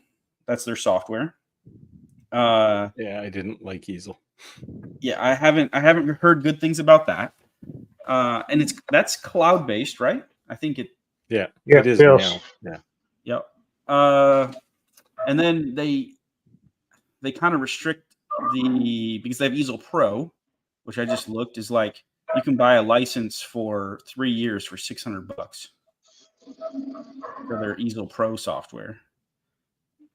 That sounds insanely expensive for what you get. So would that CNC the Inventables? Is their CNC is only using their proprietary software. You can't use that's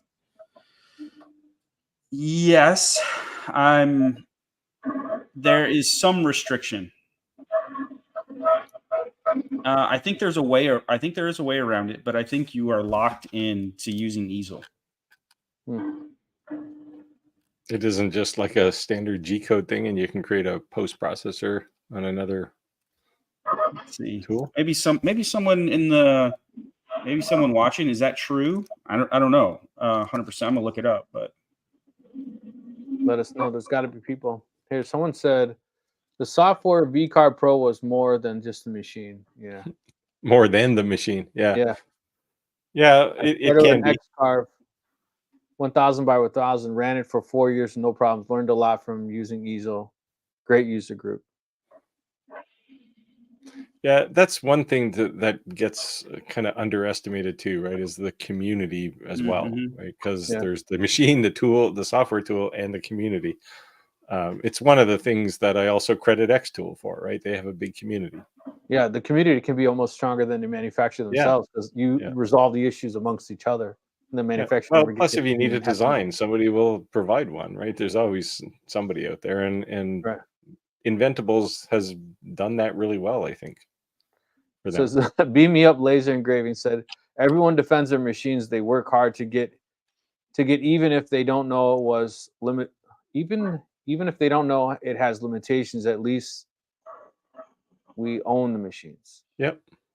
Yeah, I mean, sometimes you don't know what you don't know, right? So you could have a gaping feature hole and not care because it hasn't been a part of your use case. Steve said, I think the interesting thing is like these the way these businesses, these machine manufacturers work is they're looking for their angle in the market, right? Like they're looking to plug holes and meet needs that aren't already met. We think from a consumer standpoint, we think about it. It's like versus like, Xtool versus Shapeoko versus Onefinity. It's really not that way. Like, especially if you're going to bump into people and bump into markets and try to control markets. But all these businesses are looking to appeal.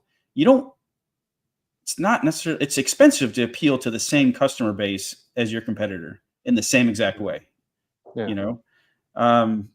and so, X-Carve, they serve kind of the maker. Call them the true makers, right? Yeah. The first principle makers. Yep. So if you stay in your lane, there's not a lot of competition. It's when you start going the other lanes that it can be quite expensive. Yeah, that was actually something that Shapeoko came to a quick realization when Onefinity just kind of appeared and said, "Hey, guess what? Your CNC is not as good as ours." Right? And that forced Shapeoko to improve, right? That's when they came out with the 5. Yep. So I mean, competition is good for the end user. Yeah, sure. Yep. But it can be a nightmare, as you're transitioning from one layer of technology to the next. Steve says, anyone use a laser on solid surface material? If so, how does it work? Primarily looking to use it for a company logo and name on the backside of a product. So are you just using it to brand? Well, there again, it depends on what that solid surface material is. Yeah. If it's a piece of iron, no. If it's a piece of granite or rock, yeah, you can. Yeah. So Steve, I guess elaborate on your question on what is the raw material that you're going to be engraving in or choose to. LTX Design said, "Hey fellas, Andy, I got my Avid up and running today. Nice. Coming from a Onefinity, to do this beast of a machine is a huge upgrade." Nice. I need to do a video and this isn't a knock on any machine at all, but I was blown away when I went from Shapeoko to Avid, and it's just a different, it's the same thing. I went from, didn't know any better, don't yell at me, but I went from a Glowforge to this Thunder laser. Imagine that difference. Wow. Yeah. Night and day. Night and day.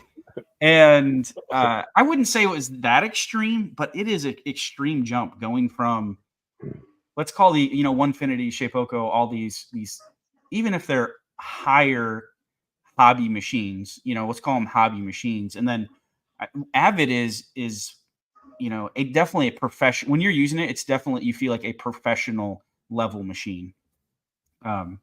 It's really interesting. So it's cool to hear other people say that. I guess I didn't do a good job. I should have documented that better, but like making that jump. But and I'm sure I would feel the same thing going from like an Avid to a Cam Master or ShotBot or one of those. I bet there would still be that jump, right? So I said I didn't want it cloud based, so he got vCarve. Yeah, that's I don't know. I mean, if you've used a Glowforge, how did you feel about putting everything you own in the cloud, right? Alex said, with tinfoil in your name, it must be a no. Tinfoil on the head, Yeah, the tinfoil hat. Willow Tree said, would you buy the spindle that Onefinity and Chipuco offer, or is there a better one you all would recommend? Why is Roger not in Mexico? Not till November. Well, there's a whole bunch of questions to unpack there. There is. Onefinity doesn't offer a spindle. Yeah, right? Well, they partnered with the CNC Pone guys, right? Yeah, the Pone CNC. So that they're two separate companies. Yes. So that's the first thing. Shapeoko does sell their own VFD spindle. I think it's $750. It's probably just a repackage of something that's out there, though, right? Yeah. I'm sure. Wan Yang or something. What'd you call me? Wan Yang. But yes, to answer your question, yes. If it's in the budget, it is a worthwhile upgrade. Definitely upgrading to a spindle is worthwhile. Yeah. I mean, it's not urgent, but it is something that. Again, it depends what you're doing, right? Like I have jobs that'll run for hours, right? And at that point, a liquid cooled spindle is a great thing to have because spindles can get hot, not as hot as trim routers, but liquid. My spindle's liquid cooled. Makes a huge difference as far as operation goes. Andy's runs on nitrous. Yeah. That's right. Comes with some downsides. So another thought on that. We said this last week too, I think, but if you're running ball screws or as your drive, then you should go to it. Honestly, I see belts and trim routers matching up well, like belt drive and trim routers. Like that seems equivalent components. It's that entry level mentality, right? At that point. Yeah. Tinfoil Timmy said, now that I have an understanding how a CNC works, I will get a real machine that will work for the projects I do and save money in the long run. Cool. Yeah. And again, there's an old adage: if you have a CNC and it's not running, it's losing money. So if you're going to spend $10,000, make sure you have $10,000 worth of work. Steve said he's looking to engrave Corian, and I don't know how to say the second one. I've used a CO2 laser to engrave Corian. What's Gibraltar? Yeah, it's a big rock. Are you serious? Or are you joking? Is it a rock? Yeah. Well, Gibraltar's a big rock. Yeah. What about the Straits of Gibraltar? Is that a place, right? Yes. So if it's rock, Well, diode laser will etch with a lot of different kinds of stone. It just kind of depends what the stone is. You could definitely I haven't tried a diode laser with Corian though. Should work. You may have to play in the background that song, "Solid as a Rock." I suspect though the color of Corian will be a factor. Like lighter colors probably won't work. Steve, check MSDS on material like that. You want to use your laser. Some of it will put toxic fuse when laser engraving. Good call. Yeah, certainly stone is stone. You get what you get. Yeah, But, use stone. You better have one of these. Corian doing is fiber. a kind of plastic, right? It's Mm-hmm. hard, but I don't think it has anything particularly bad. I see it was the Rock of Gibraltar. Willow Tree says, when I get a CNC, might have to sign up for Andy Bits. Bits. Yeah. There you go. Yeah. But yeah, people do get hung up on the hardware, both with lasers and CNCs. But a CNC has a couple of fundamental functions, right? Move a spindle in 3 or 4 different axes, and that's it, right? That's basically its job. Everything else is software. And all it's doing, it's just reading letters and numbers to do that. Yeah. Willow Tree said he may or may have not ate an edible, causing typos. I think you did that last week too. Yeah, so we're gonna have to go with he is eating edibles.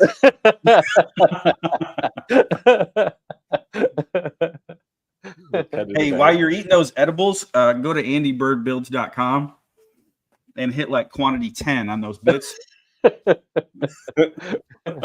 And then you could give them away on the live. There you go. I probably have some affiliate codes that'll help you out too. You got 9 to give away for great friends. Yeah, I can create an X2O P2S affiliate code just for you. We got these $99 lasers for sale for $9,000. That's right. Because they're signed. Because they're signed. Right. They're rare these days. You can't even find one. I was actually looking earlier to see, and I'm not going to go there again, but I closed it. But I was looking for. So you go to Amazon and search laser engraver and sort by like cheapest price, and you have to sort through a bunch of things that have laser engraver tags on it, right? Like lenses and parts and all that. But you can get to like the bottom ones and see the cheapest ones on the internet. Well, on Amazon, but yeah. There might be a reason that a $99 laser is rare. Results. That's a good point. Yeah. Andy, I'm on it. There you go. As long as you don't dispute the charges, you're good to go. There you go. I'm thinking of trying to do some aluminum with my CNC. Got the right bits. What should I look out for? I'm crazy. Chips everywhere. Messy. Yeah, so it is messy. You really should put oil on there when you're cutting it. But if you ever put wood on the same workspace, oil is not going to be good. So in that case, go really, really slow. Yeah. Did your grandfather have this in the garage too? I got that in my garage. What do you mean, my grandfather? Yeah. I did that exact thing, and it ruined my wasteboard. Yes. Well, that's the thing, right? Yeah. Because the oil gets everywhere. Yeah. I actually have machine oil too, not just 3-in-1 oil.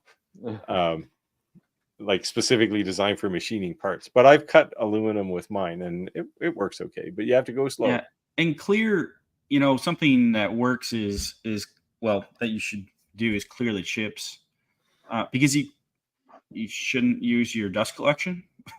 No. So that's off. So if you have some compressed air or something, that works as well. A spray bottle of water in absence of oil will help. Yeah. Steve, they said, what's the name of that ratcheting ATC system you mentioned earlier? It's from a company called Rapid Change. So is it readily available, or is it still in a beta you state? can buy them. Yeah, you can get them off the shelf. They got I think 4, 6, or 8 tools. All right. And I've talked to the owner a couple of times, and he's a really good guy. Like he knows CNC stuff, man. Willow Tree says, I'm Canadian. Many walks in the BC mountains picking mushrooms in my youth. Yeah. Were they magic mushrooms or? Well, that's the kind that grow in BC. Yes. Yeah. What's the best place to buy files for lasering, grazing, and cutting?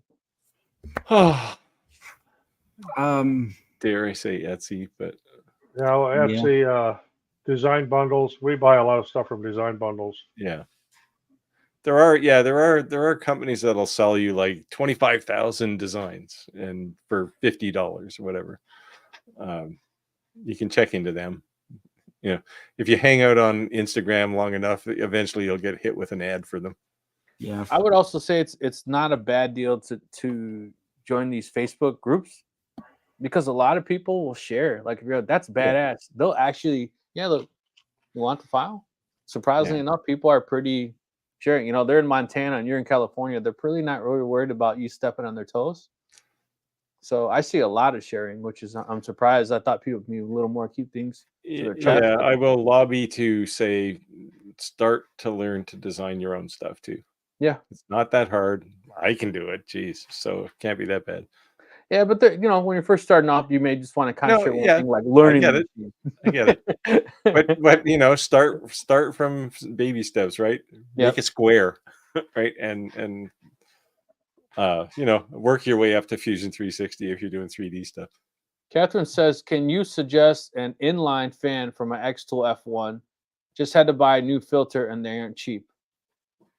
Isn't that just a desktop? You must have a fume extractor. You can buy like a 4-inch inline fan and just get dryer vent. That's just a desktop fan. Yeah. So well, no, you need an actual inline fan. Yeah, measure it in millimeters and then go on Amazon, type 44 millimeter fan, whatever. Well, no, they actually sell them as 4-inch fans. Yeah, I'm just saying whatever it is. I was just making it. And then go to Home Depot or your local hardware store and get some dryer vent and they're pretty common on Amazon. I bought a couple of them. Yeah. I use a mirror too, and one brand name I buy is Vivor. They're actually made for hydroponics, but they work just perfect. Yep, that's what my 6-inch exhaust is. It's a hydroponic system. Super quiet. Yeah, do you have all kinds of interesting UV lights in your basement too? Nah. Yep. Just those. There you go. There's one. No plant under it though. Yeah, just enough to put the Ninja Turtle on YouTube. Andy, I've been back and forth on spoil board options. I'm torn between building a vacuum table or with dog holes and Craig clamps. I definitely want to use tracks. Which way should I go?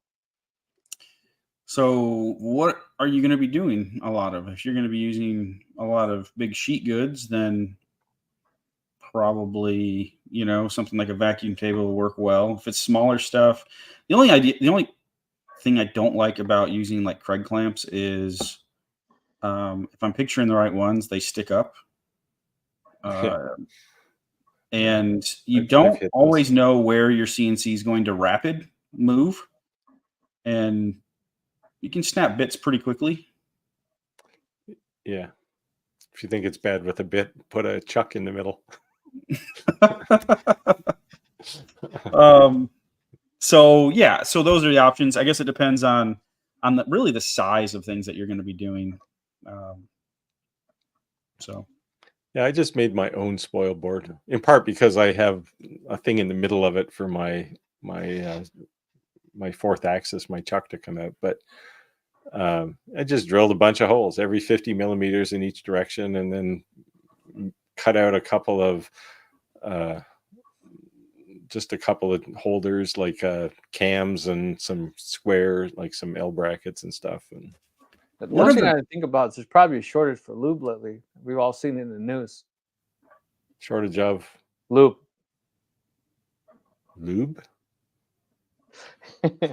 Everyone's asking about oil, right? I mean, I don't know. It's a big thing going on in the United States right now. I mean, you can't turn on TV, YouTube, or any kind of social media about hearing jokes about baby oil right now. Really? I thought it was all about cats and dogs getting eaten. Yeah. What is your what's the algorithm serving you?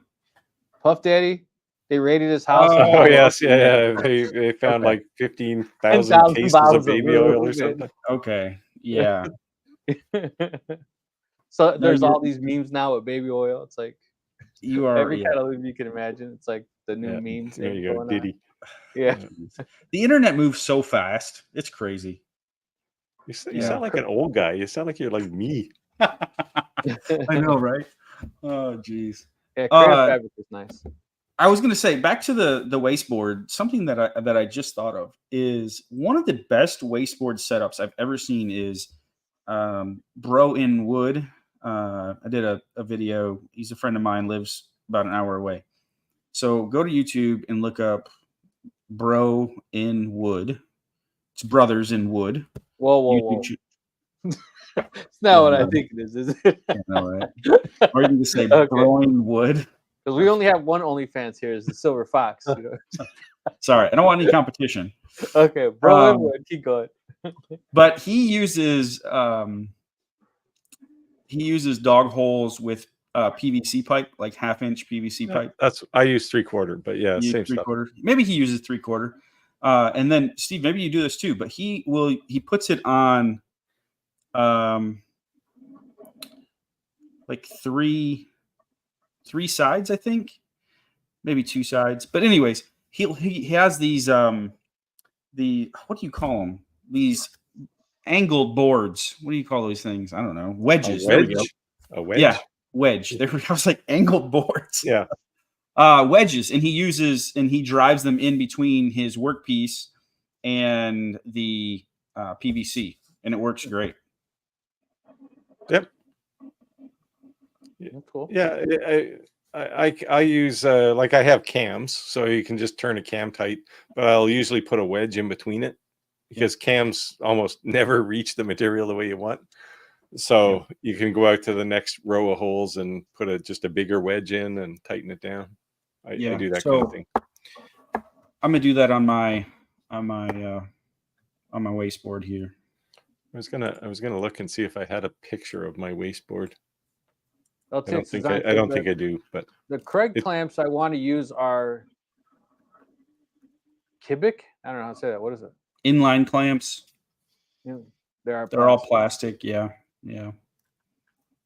So if they're soft plastic, you'd hope to bust the clamp. Yeah, it would go through the clamp.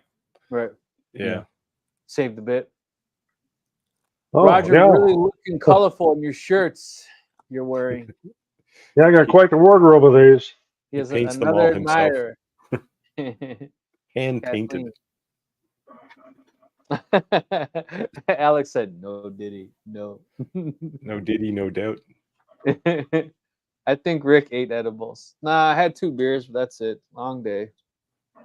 Tuesdays for me is like back-to-back team meets. It's like, oh God, I didn't even get a lunch today.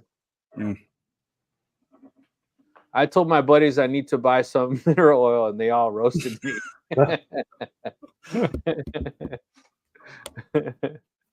There you go, bro. That's not by the gallon. What's the big deal? you got to get the secrets from Steve. That's why I use these wedges. That's cool. Yeah, and the beauty of making wedges and your own wooden cams and stuff is if you hit the thing with a tool, first of all, it's not going to break the tool, but it's also a inconsequential loss, right? You can just make another one. Yeah, so I have a whole box full of cams and been hanging out, listening, and working at least to say hello. Thank you for saying hello. That's the point of live. Hey, sometimes it's happy. I was kind of hoping Corby was going to be on. He asked me. He left a comment in a video, and I'm surprised nobody's commented. I have Godzilla in the back here. He was waiting for Godzilla looking in my fake window in the back.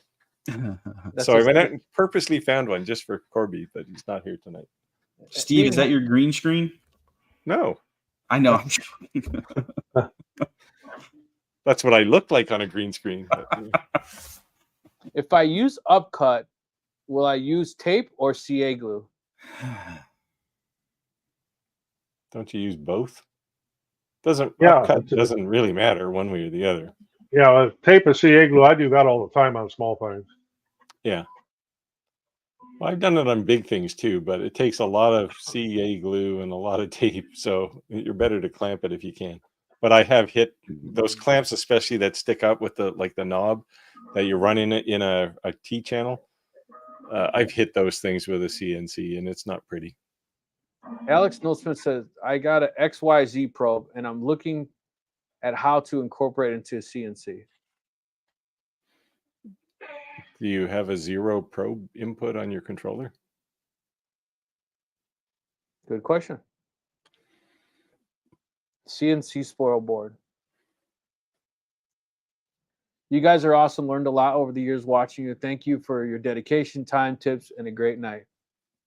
Thank you, Tinfoil Tim. I wish my wife would say I'm awesome. my wife tells me this. She just says I'm lazy. She wants from Portillo. She orders on the app, and she says, your credit card's been declined. I said, there's absolutely no way. So I give her another one. It's been declined. I said, there's something wrong with that. So I get all her Portillos. I'm on the phone with her, and I said, what do you want? So the lady can hear. She orders it, and I get back, and she says, you didn't order my shake. I said, you didn't say you wanted a shake. Well, I told you at the house. When I called you on the phone, I said, what do you want? So, yeah. What are you going to do? She's all mad. It's almost time we have another guest on, isn't it? We should have a guest. Not tonight, next week, but maybe next time. Got to echo what Timothy said. Really appreciate what you guys are doing for the community. Yeah, I started saying earlier is that the whole point of this live is that we don't have any scripted, like, this is what we're going to talk about. The live question and answers, the collaborative amount of knowledge we have in one room at one time. You really should be able to have any answer on any topic. Answered. Question answered. Everything from lasers to OnlyFans, right? Like exactly. Cover it all. Owning a business, being an entrepreneur, marketing, YouTubing, CNC, 3D printers. I think we got it covered.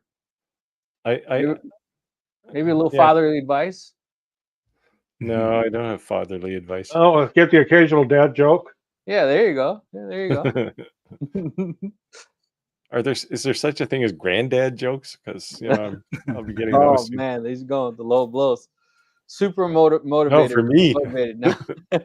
I said super motivated now, and Rick gonna sub you now. Oh, okay, there it is. There it is. The only one who wasn't subbed. Damn. Okay, well, at least I'm feeling the love now. That's all I have to say. So. See, I was gonna say go buy her a shake. I didn't have time. I had to be in the live. That's why I literally joined like 5 minutes before the live started because she actually left me with the kids. We should get Marilyn on. Marilyn, why don't you come and join us sometime? Yeah, she's a YouTuber, right? Yep. All right, watched Marilyn. A few of her videos. Marilyn, are you interested in joining our live? Not tonight. No Diddy jokes. No diggity, no doubt. Oh, that is definitely something crazy. That's all I can say. Talk about a fall from grace, right? Like, wow. Right? Jeez. Yeah. All I say is that when you go to prison, there's all different walks of life, right? And all the people did all different types of crime. And no matter what you did, except for one thing, everyone kind of gets along. But if you did that one thing, it ain't a good time for you in there. That's all I'm saying. Yeah, he better have a private cell. And definitely don't bend down to pick up the soap. Yeah. Yeah. Everybody has a mother or a sister or someone at home. I would not be able to keep up with you guys now. I'm more of a crafter. See, this isn't a bad thing. Being a crafter is a good thing.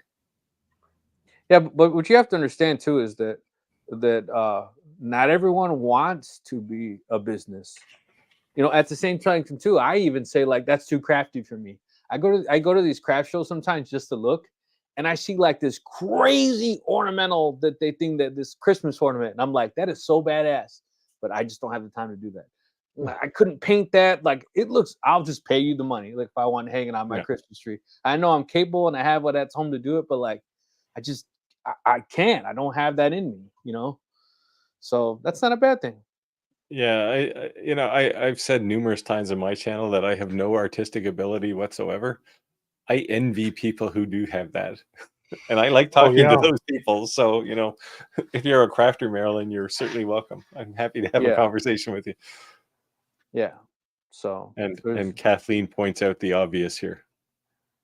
The crafter's perspective. And that's kind of what we're looking for, right? Yeah. And we're not above anyone. What do they say? Never look down on anyone unless you're picking them up. Hey, that's profound. I haven't heard that one before. No. No, never heard that. Yeah, never look down on anyone unless you're picking them up. I think I need to make a T-shirt now instead of one that says "Sorry, I'm late. I didn't want to come." It's an old work shirt. I need that shirt for when I go visit my in-laws. There are certain places where it's really appropriate. Kids asked me what I want to be called when they have kids. I said, Grandpa. I started thinking they better not asking Grandpa better not be asking because what's coming soon. They are 23 and 26. My son's a Canadian player. Nice. Yeah, they got a lot of beaver in Canada.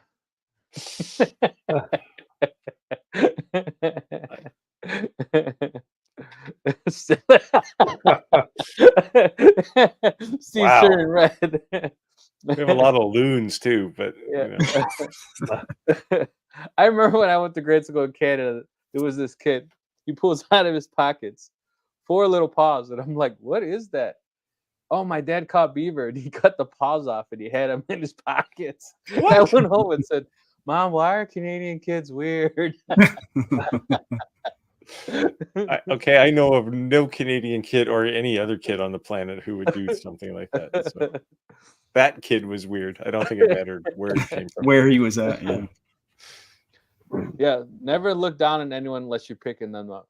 Thanks for that. Gonna end that note. Thanks a bunch, guys. Yeah. Wow, we're almost done. Wow. We got 4 minutes left in the live, guys, or ladies and gentlemen. So Yep. any questions left, let us know. Appreciate all the people who were saying that they were subscribers to one of us and not to the other, even if it was not the week of our giveaway, preparing or just showing support. Yeah, you might as well get ready. Yeah, because it's coming for sure.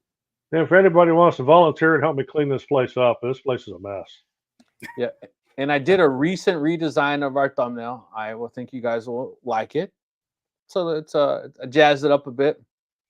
So looks a little better. Yeah. So I'll And send you that. And you guys hopefully may see that. Corby watches this on the replay so he can see Godzilla. I did it just for him. Good evening, gentlemen, in chat. Hello, hello. Hello, hello. I voted for Maryland. There you go. You got support, Marilyn. There you go, Maryland. I hardly ever bite. Wrong channel, Steve. Wrong channel. oh, sorry. Let me go back to this screen. Oh, geez. Oh, they got it wrong. He said live stream, so it's Shop Talk Live, and I can share it this time because we're not doing a competition. And last time I did this, I won the competition like 3 times. Oh, here's your moment in the sun, Rick. What is it? There's a question here. There. Rick, what is the best way to clean stainless steel and brass alcohol? There's no way to appreciate that unless we see a coin, right? You know I got it in my back pocket. I know you do. Oh, yeah, we all know that. So look, if you've already engraved it, and like you're carrying around like me, and you let 1 million people touch it, they sell these cloths. One side's pink, one side's white for like gold chains. They're cheap. They're super cheap. One's like it has like a chemical on it. One's like a buffing, and one's like a polish. I don't know if you guys ever seen it. Who wears gold chains? That's like, do you go to gangster stores to shop for this stuff? My family's Italian and Mexican. We all wear gold chains, right? Except the Italians are this short. That's all. They're a little thicker and a little shorter. Mexican, a little longer. It's Chicago. What do you expect? Yeah, exactly. But anyway, so if it's already been polished and you just want to touch it up or keep it polished, I would suggest that you buy one of those gold cloth cleaners. It's insane. Like it doesn't look dirty, and you rub the white side, it'll turn it like gray. But then when you rub it on the pink side, it'll be like brand spanking new. Like you can do any kind of gold jewelry as well. Wow. I would suggest doing that. But if you're talking about right off the engraver, you join too late. They look rough. Yeah. Yeah, You'll wonder why you spent $8,000 on a laser. yeah, it's definitely some elbow grease. People definitely are misleading when they show you a coin and they're like, it looks like this, when they don't realize that there's a lot of work to make it look like that. Ooh. Why don't you know. just get a tumbler and tumble them in silica sand? I don't know. I think I kind of enjoyed it. Yeah. Are Kind of you enjoyed last week you talked about a polishing pass? Yes, You said you can save some time doing that. 100%. That's the biggest difference between like the U.S. Marine coin. If you've ever seen it, I did that on the 30 watt, but this local 9, the IBW coin, I did on the 60 watt. So I'm not saying that it's going to look better. I'm just saying it's going to save you time, because you can do two different type of passes that are after your engraving passes that are kind of like a fine sanding, right? That's going to make less elbow grease. So just because a 30 watt to a 60 watt doesn't mean it's going to cut it twice as fast, but it may make your elbow grease twice as fast, the after the fact. So, well, guys, it looks like we hit our time. We're at 8:31. I just want to thank everyone for joining our live. Appreciate everyone's comments. Appreciate everyone showing some support and subscribing, those who are already not. Be ready for an upcoming another laser giveaway. And for those manufacturers who are watching their CNCs or lasers, contact us if you want us to feature any of your products, or you would like to be able to give one of your products away to one of our subscribers. You guys want to say anything on the close out? No, thanks for everybody for being here. Yeah, it was see great. everybody next week. Hopefully, yes, and more. Start Yeah. drumming up business for our nano draw.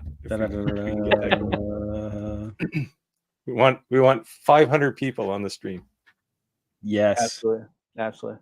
For that. All right. Thank you, everyone. God bless. Thanks for coming and joining us. See Take you care next all. week. Yeah. Yeah. Bye. Bye.